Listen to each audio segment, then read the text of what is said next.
Hello दोस्तों, स्वागत है रजनीश स्टडी लेक्चर के एक और नए वीडियो में। मुझे उम्मीद है आप लोग बहुत ही बेहतर होंगे, स्वस्थ होंगे, सुरक्षित होंगे। और आज हम लेके आए हैं मॉडल सेट 3। आज हम 3 सेट को करने वाले हैं। 2 सेट हमने कर लिया है। अगर नहीं देखा है तो लिंक आपको डिस्क्रिप्शन बॉक्स में मिल जाएगा, वहाँ से जाके आप देख लीजिएगा। ठीक है, आज हम करेंगे मॉडल सेट 3।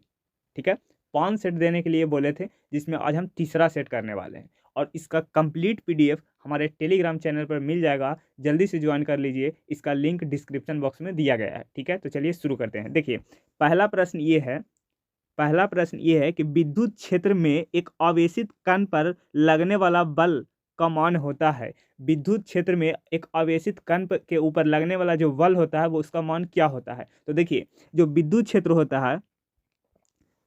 होता है वो आवेश के ऊपर बल लगाता है। ठीक है, तो क्या हो जाएगा विद्युत क्षेत्र की परिभाषा से? विद्युत क्षेत्र की परिभाषा से हो जाएगा एकांक आवेश के ऊपर लगने वाला बल। एकांक आवेश के ऊपर लगने वाला बल, तो यहाँ से बल बराबर क्या आ जाएगा?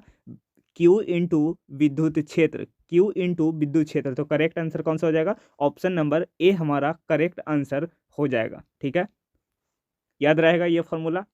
विद्युत क्षेत्र की परिभाषा से यहाँ से आ गया निकल के F बराबर Q इंटू ई, तो यहाँ से करेक्ट आंसर ए हो जाएगा। चलिए आगे बढ़ते हैं। चलिए सेकंड नंबर प्रश्न को देखा जाए। प्रश्न संख्या सेकंड कहता है कुलाम बल है क्या केंद्रीय बल है, क्या विद्युत बल है, क्या ए एवं बी दोनों है, या इनमें से कोई नहीं? इसका आंसर कमेंट बॉक्स में देते चलिएगा और लास्ट में ये बताइएगा कि आपको कितना सही हुआ। ठीक है, 25 क्वेश्चन है, 25 में से आप कितना सही कर पाए, तो ये आपको बताते चलना है। ठीक है, और लिखने से याद भी हो जाएगा आपको। चलिए बताइए करेक्ट आंसर कौन सा हो जाएगा। देखिए, जो कूलाम बल है वो केंद्र पर भी बल लगता है और जो आवेश के ऊपर भी बल लगता है। ठीक है, दो आवेश इस प्रकार से होता है, तो अगर ये प्लस होता है और ये भी प्लस होता है तो एक दूसरे को धक्का देता है इस तरफ से। ठीक है, और अगर ये माइनस होता है और एक प्लस होता है तो ये क्या करता है? आकर्षित करता है। तो ये विद्युत बल तो है ही, साथ में केंद्र में भी लगने वाला बल है। तो करेक्ट आंसर कौन सा हो जाएगा? ऑप्शन नंबर सी हमारा करेक्ट आंसर हो जाएगा। ठीक है, सेकंड का ऑप्शन सी करेक्ट हो जाएगा। चलिए आगे बढ़ते हैं। चलिए प्रश्न संख्या 3 कहता है निम्नलिखित में से किस राशि का मात्रक वोल्ट प्रति मीटर होता है? निम्नलिखित में से किस भौतिक राशि का मात्रक वोल्ट पर मीटर होता है? बताइए, क्या विद्युतीय फ्लक्स का होता है, क्या विद्युत विभव का होता है, क्या विद्युत धारिता का होता है, कि विद्युत क्षेत्र का होता है? बताइए करेक्ट आंसर कौन सा हो जाएगा। देखिए, एक संबंध पढ़े होंगे विभवांतर और विद्युत क्षेत्र में संबंध क्या होता है? ई बराबर माइनस का dv बटा dx पढ़े होंगे। ठीक है, तो यहाँ से फॉर्मूला क्या निकल के आता है? ई बराबर माइनस का dv बटा dx। ठीक है, तो यहाँ से मात्रक निकालिएगा तो विद्युत क्षेत्र बराबर हो जाएगा वोल्ट प्रति मीटर। वोल्ट प्रति मीटर, तो करेक्ट आंसर कौन सा हो जाएगा? विद्युत क्षेत्र। करेक्ट आंसर कौन सा हो जाएगा? विद्युत क्षेत्र। तो ऑप्शन नंबर डी हमारा करेक्ट आंसर हो जाएगा। ठीक है, चलिए आगे बढ़ते हैं। चलिए फोर्थ नंबर प्रश्न को देखा जाए। कहता है एक समानांतर प्लेट संधारित्र की धारिता के लिए निम्नलिखित में से कौन सा सही है? आपको बताना है कि समानांतर प्लेट संधारित्र का फॉर्मूला क्या होता है। समानांतर प्लेट संधारित्र का फॉर्मूला क्या होता है? तो समानांतर प्लेट संधारित्र का फॉर्मूला होता है ए एप्सिलॉन नॉट बटा डी। ए एप्सिलॉन नॉट बटा डी ये होता है समानांतर प्लेट संधारित्र की धारिता। तो करेक्ट आंसर कौन सा हो जाएगा? ऑप्शन नंबर ए हमारा करेक्ट आंसर हो जाएगा। फोर्थ का ऑप्शन नंबर ए हमारा करेक्ट आंसर हो जाएगा। कमेंट सेक्शन में आंसर देते चलिएगा। चलिए अब आगे बढ़ते हैं। चलिए 5 नंबर प्रश्न न्यूमेरिकल है। देखिए 5 नंबर प्रश्न, एक चालक में 3.2 एम्पियर की विद्युत धारा प्रवाहित हो रही है, तो इस चालक के किसी अनुप्रस्थ काट के और पार प्रति सेकंड कितने इलेक्ट्रॉन प्रवाहित हो रहे हैं, उसको आपको बताना है कि प्रति सेकंड अनुप्रस्थ काट के क्षेत्रफल से प्रति सेकंड कितना इलेक्ट्रॉन गुजर रहा है। ठीक है, आपको धारा दे रखा है, प्रति सेकंड में बताना है कि कितना इलेक्ट्रॉन गुजर रहे हैं। तो देखिए, एक फॉर्मूला पढ़े होंगे, आई बराबर होता है क्यू बटा टी। आई बराबर होता है क्यू बटा टी, और क्वांटमीकरण के फॉर्मूला से आप जानते हैं कि क्यू बराबर होता है एन इंटू ई, जहाँ एन है पूर्णांक संख्या और ई है इलेक्ट्रॉन की संख्या, एक इलेक्ट्रॉन पर आवेश। ठीक है, तो यहाँ से देखिए आई बराबर क्या हो जाएगा? क्यू का मान यहाँ पर ही रख दीजिए, तो एन ई बटा टी। तो यहाँ से देखिए आई कितना दे रखा है? 3.2 एम्पियर। 3.2 एम्पियर बराबर एन हमें निकालना है, इलेक्ट्रॉन की संख्या निकालना है प्रति सेकंड, इंटू एक इलेक्ट्रॉन पर आवेश कितना होता है? 1.6 इंटू 10 टू पावर माइनस का 19 कूलाम। ठीक है, बटा समय कितना कह रहा है प्रति सेकंड, मतलब 1 सेकंड में आपको बताना है। ठीक है, तो यहाँ से देखिए n बराबर क्या आ जाएगा, यहाँ से आ जाएगा n बराबर आ जाएगा 3.2 इंटू 1 बटा 1.6 इंटू 10⁻⁻⁹। ठीक है, तो देखिए पॉइंट से पॉइंट गया, कट गया 2 बार में, तो कितना आंसर आ जाएगा 2 इंटू, यहाँ पर देख लीजिए,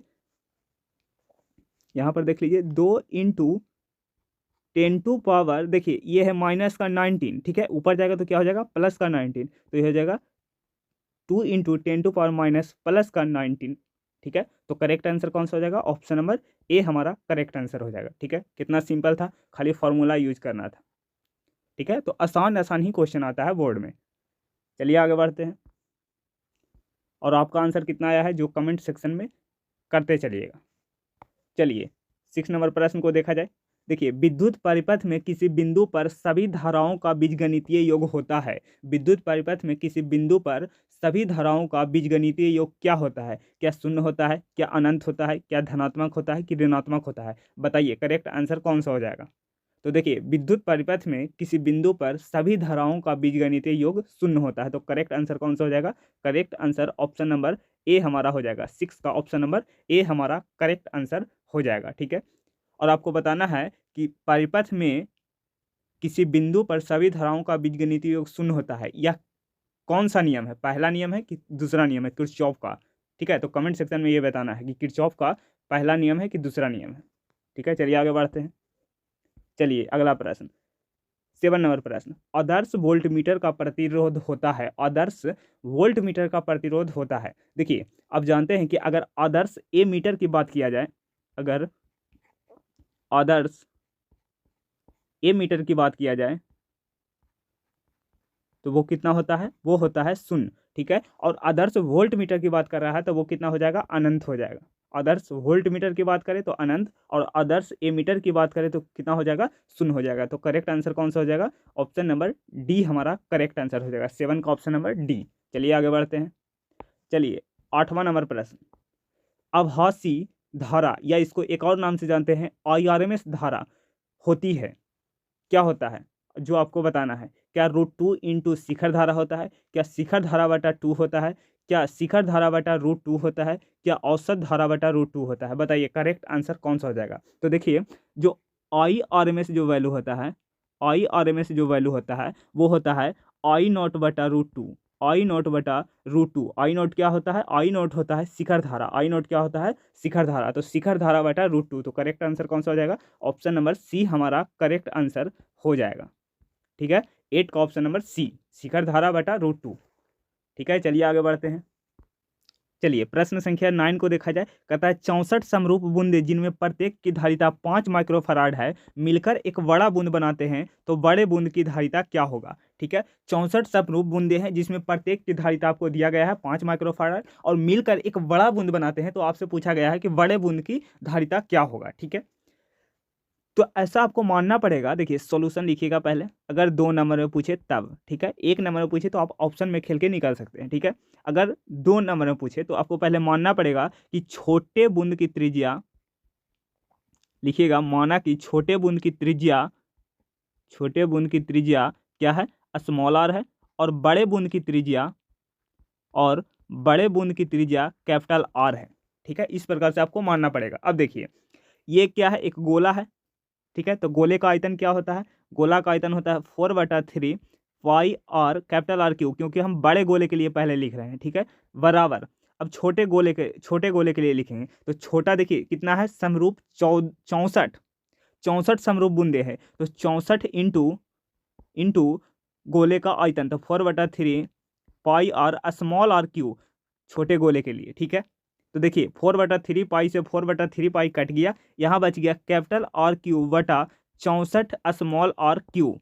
ठीक है, तो इसको लिख सकते हैं कैपिटल आर क्यू बराबर 4R क्यू, 4R के होल पावर क्यू। ठीक है, ऐसे कर सकते हैं। तो देखिए क्यू से क्यू कट गया, तो आर बराबर क्या आ जाएगा, आर बराबर आ जाएगा 4 स्मॉल आर। अब देखिए क्या निकालना है, बड़े बूंद की धारिता निकालना है। तो लिखिएगा बड़े बूंद की धारिता। तो बड़े बूंद की धारिता कैसे निकालते हैं, एक गोले का धारिता कैसे निकालते हैं, गोला का धारिता निकालते हैं C बराबर 4 pi epsilon not into capital R, क्योंकि हमें बड़े गोले की धारिता निकालना है। ठीक है, तो यहाँ से हो जाएगा C बराबर 4 पाई एप्सिलॉन नॉट इंटू, देखिए बड़े गोले के अति कितना आया है, त्रिज्या 4R, तो ये हो जाएगा 4 स्मॉल r। तो 4 को कॉमन ले लीजिए, 4 आ गया कॉमन, अंदर क्या बच गया, देखिए अंदर क्या बच गया, इस 4 को बाहर निकाल दिए हैं और अंदर क्या बच गया, 4 pi epsilon not into R।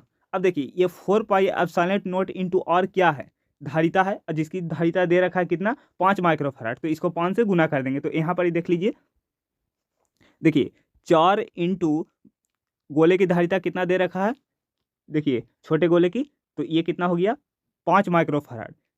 तो ये हो जाएगा 5 माइक्रोफैराड, तो ये आ जाएगा 20 माइक्रोफैराड, 20 माइक्रोफैराड। तो करेक्ट आंसर कौन सा हो जाएगा, ऑप्शन नंबर बी हमारा करेक्ट आंसर हो जाएगा। ऑप्शन नंबर बी हमारा करेक्ट आंसर हो जाएगा।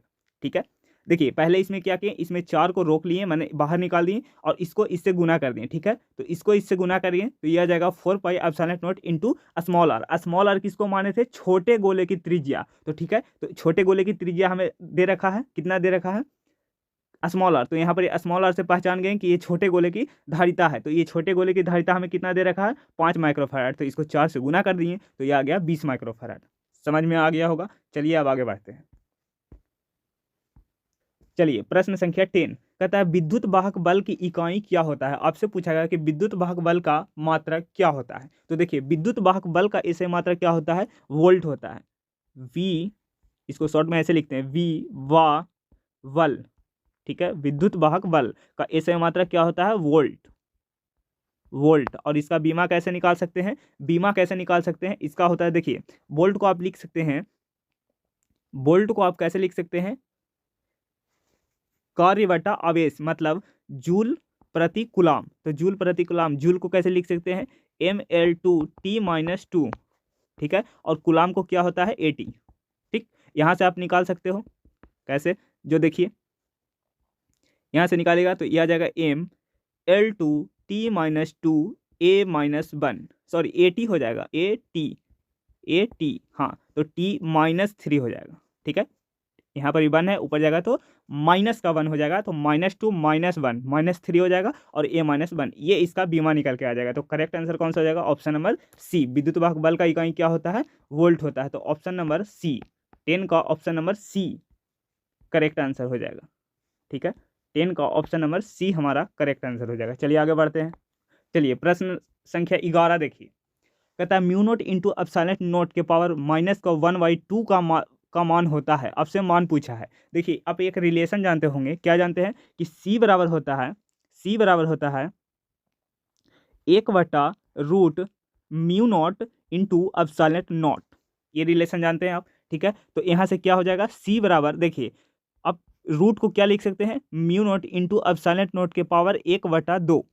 ठीक, तो यहाँ से C बराबर क्या आ जाएगा, म्यू नॉट एप्सिलॉन नॉट के पावर -1/2। ठीक है, इसको ऊपर लेके चल गए। ठीक है, तो ये हो जाएगा -1/2। तो देखिए यही तो पूछ रहा है कि epsilon not into mu naught के पावर -1/2 किसके बराबर होता है। तो ये किसके बराबर होता है, प्रकाश की चाल के। तो प्रकाश का चाल कितना होता है, 3 × 10⁸ मीटर प्रति सेकेंड, 3 × 10⁸ मीटर प्रति सेकेंड। तो करेक्ट आंसर कौन सा हो जाएगा, ऑप्शन नंबर बी हमारा करेक्ट आंसर हो जाएगा। ठीक है, 11 का ऑप्शन नंबर बी हमारा करेक्ट आंसर हो जाएगा। ठीक है, समझ में आ गया। चलिए आगे बढ़ते हैं। और अगर वीडियो पसंद आ रहा है तो वीडियो को लाइक, चैनल को सब्सक्राइब जरूर करते चलिएगा। ठीक है, और शेयर कर दीजिएगा अपने दोस्तों के यहाँ, ताकि वो भी इनका फ़ायदा ले सकें। द्विधारी अंक 10101 का दशमलव प्रतीक में मान क्या होगा। ठीक है, आपको द्विधारी दे रखा है और आपसे पूछ रहा है कि दशमिक पद्धति में, मतलब दशमलव पद्धति में इसका मान क्या होगा। ठीक है, तो देखिए कैसे करेंगे। आपके पास 2 मेथड है। पहला मेथड कि आप एक एक ऑप्शन को चेक करिएगा इस तरह से, जैसे 31 का निकालना है। ठीक है, तो कैसे निकालिएगा, देखिए 15 दूनी 30, 2 ही से करना है, क्योंकि बाइनरी नंबर में, बाइनरी सिस्टम में 2 ही संख्या होता है, 0 और 1। ठीक है, तो 2 से काटना है, 15 दूनी 30, शेष 1 बचा। ठीक है, 7 दूनी 14, शेष 1 बचा। 3 दूनी 6, शेष 1 बचा, 2 एकम 2, शेष 1 बचा। ठीक है, नीचे से ऊपर तक गिनिएगा तो मतलब ये तो ऑप्शन नहीं होगा। ठीक है, ये ऑप्शन नहीं होगा क्योंकि हमसे पूछा है 10101। तो देखिए ऐसे चेक करिएगा तो बहुत टाइम लगेगा। देखिए एक शॉर्टकट ट्रिक बताते हैं। देखिए इस प्रकार से है 10101।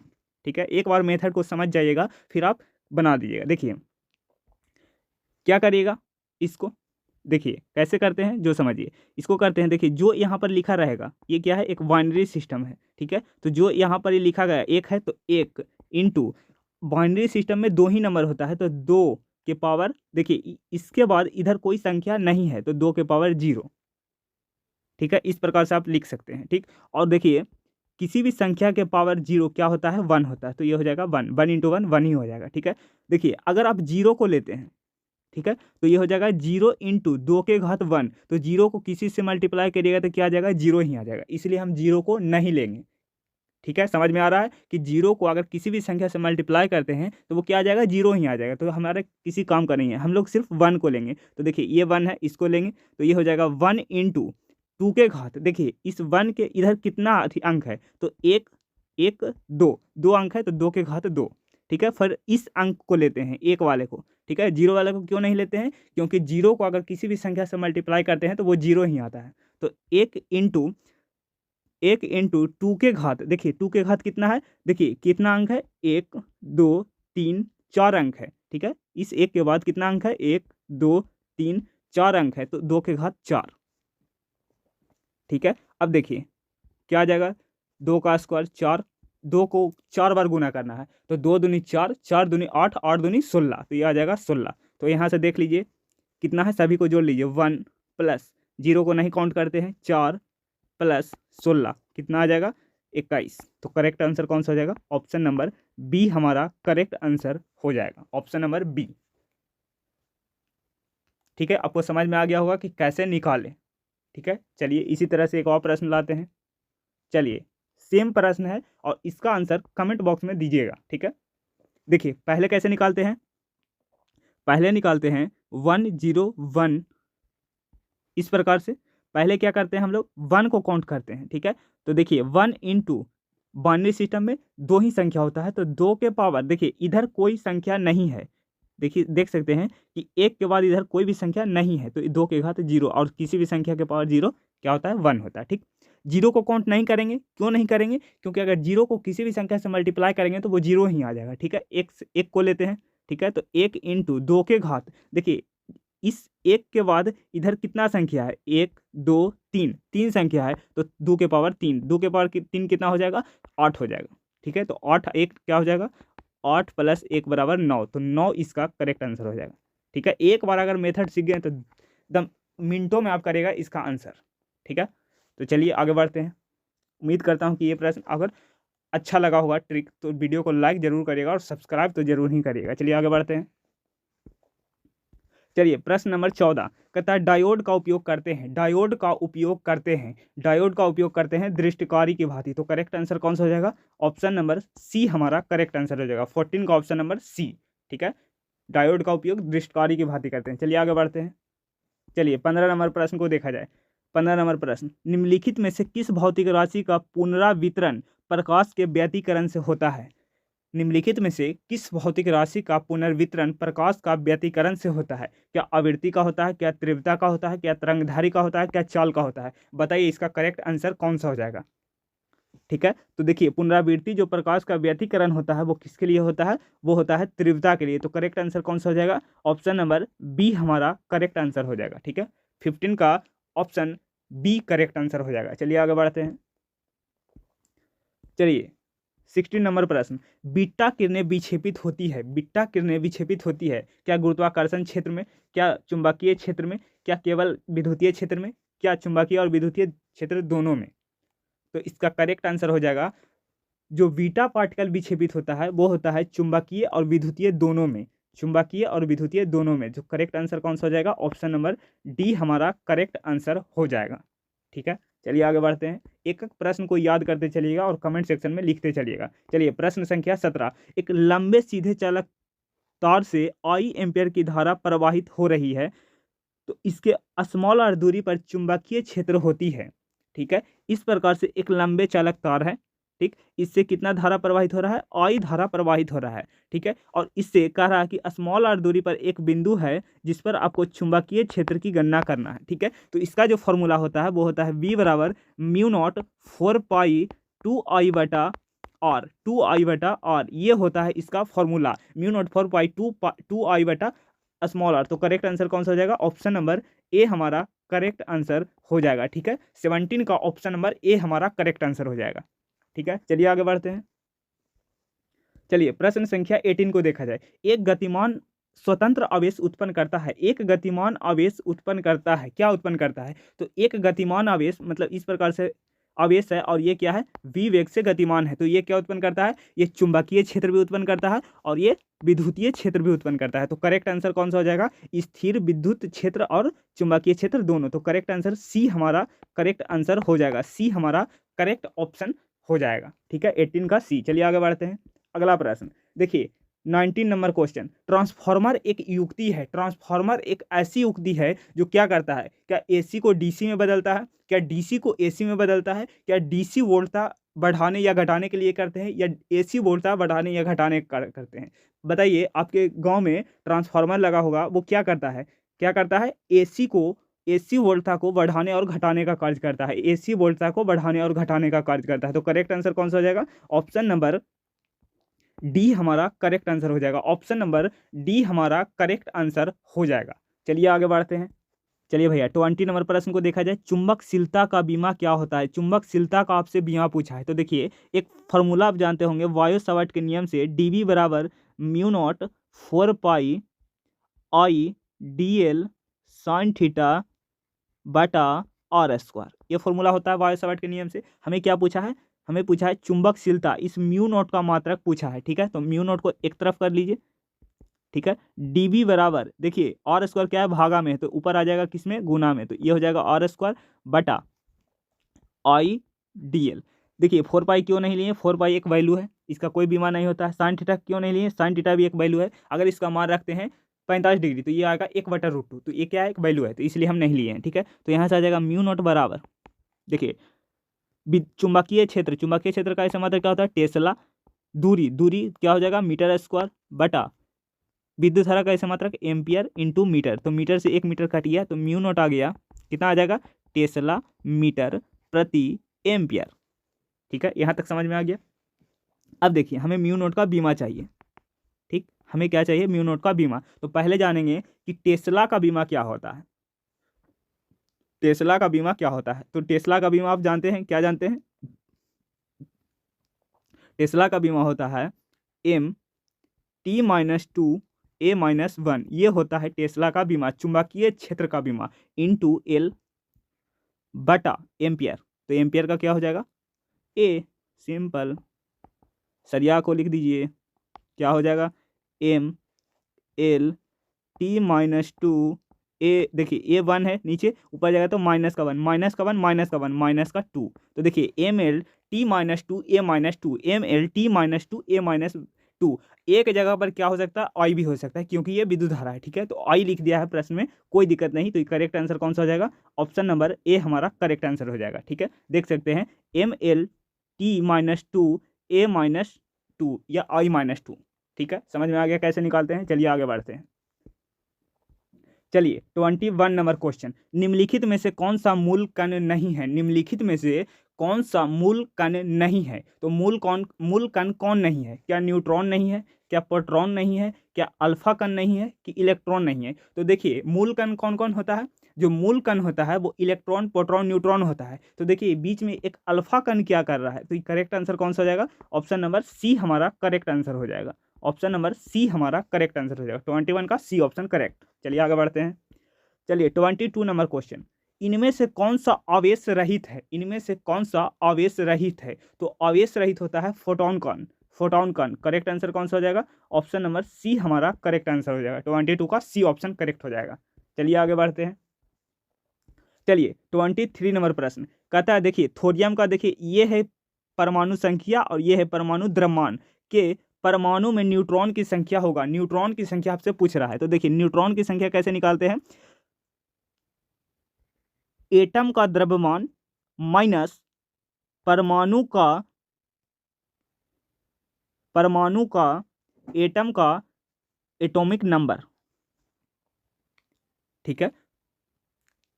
एटॉमिक मास में से माइनस करते हैं एटॉमिक नंबर को, तो यहाँ से न्यूट्रॉन की संख्या क्या आ जाएगा, 230 माइनस 90, तो ये आ जाएगा, घटाएगा तो कितना आ जाएगा 140, तो न्यूट्रॉन की संख्या कितना आ गया 140, तो करेक्ट आंसर कौन सा हो जाएगा, ऑप्शन नंबर बी हमारा करेक्ट आंसर हो जाएगा। 23 का ऑप्शन नंबर बी। क्या करते हैं, देखिए ऊपर दिया रहता है जो होता है एटॉमिक मास, और नीचे दिया रखा है वो क्या होता है एटॉमिक नंबर, तो हम लोग एटॉमिक मास में से एटॉमिक नंबर को माइनस कर देते हैं, यहाँ से हमारा न्यूट्रॉन का संख्या निकल के आ जाता है, ठीक है। चलिए आगे बढ़ते हैं। चलिए प्रश्न संख्या 24 सामान्य समायोजन के लिए खगोलीय दूरदर्शक का आवर्धन क्षमता होता है, सामान्य संयोजक के लिए खगोलीय दूरदर्शक का आवर्धन क्षमता आपसे पूछा गया है। आवर्धन क्षमता होता है, क्या होता है, वो होता है आवर्धन क्षमता होता है माइनस का FO बटा FE, माइनस का FO बटा FE, तो करेक्ट आंसर कौन सा हो जाएगा, ऑप्शन नंबर ए हमारा करेक्ट आंसर हो जाएगा। ऑप्शन नंबर ए, 24 का ऑप्शन नंबर ए करेक्ट हो जाएगा। चलिए आगे बढ़ते हैं। चलिए भैया आज का लास्ट क्वेश्चन, सेट 3 का last question, 25 number question, NAND gate का बुलियक व्यंजक होता है, नैंड गेट का बुलियक व्यंजक क्या होता है, जो आपको कमेंट सेक्शन में बताना है, ठीक है। ये आज का होमवर्क है, ठीक है। आपको कमेंट सेक्शन में बताना है कि नैंड गेट का बुलियक व्यंजक क्या होता है। सेट 1 और सेट 2 दोनों में ये क्वेश्चन आया था, और ये सेट 3 में भी आ गया है, ठीक है। तो इसका आंसर आप लोग दीजिएगा कमेंट बॉक्स में, कमेंट बॉक्स में इसका आंसर दीजिएगा, ठीक है। और अगर वीडियो पसंद आए तो वीडियो को लाइक करना है, सब्सक्राइब करना है, और अपने दोस्तों के यहाँ शेयर जरूर करना है, और बेल आइकन को दबा दीजिए ताकि इस चैनल पर डेली अपडेट आपको मिलता रहे, ठीक है। और जल्दी से टेलीग्राम चैनल ज्वाइन कर लीजिए, क्योंकि इस तरह का PDF आपको हमारे टेलीग्राम चैनल में मिलता रहेगा, ठीक है। जल्दी से जाके ज्वाइन कर लीजिए, इसका लिंक डिस्क्रिप्शन बॉक्स में मिल जाएगा, ठीक है। और इसका आंसर कमेंट बॉक्स में कमेंट जरूर करना है, ठीक है। तो चलिए मिलते हैं अगले वीडियो में, तब तक के लिए बाय बाय, टेक केयर, जय हिंद।